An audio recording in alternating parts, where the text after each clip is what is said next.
ما از چیزایی که نسبت به اون اطلاعات داریم تاثیر میگیریم. هنگامی که من با جوونا و بچهای دبیرستانی صحبت میکنم، اولین چیزی که به اونها میگم اینه که تا زمانی که تو اینجا هستید تا میتونید دانش کسب کنید. هیچ چیزی بدتر از این نیست که شما یه نادون باشید وقتی از مدرسه فارغ التحصیل میشید.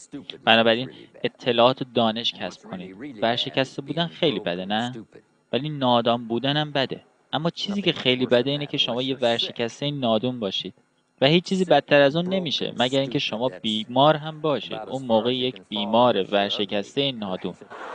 و بدتر نمیشه مگر اینکه شما زشتم باشید. اون وقت دیگه حد نهایت یک زندگی منفیه. بودن یک انسان زشت بیمار ورشکسته نادون. پس تا میتونید یاد بگیرید. زندگی با چیزایی که دانش اون رو داریم تاثیر میگیره. پس اطلاعات به دست بیارید.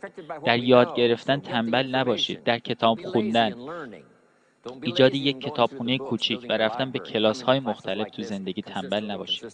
اون موقع مطمئن باشید که دیگه زندگیتون تکراری نخواهد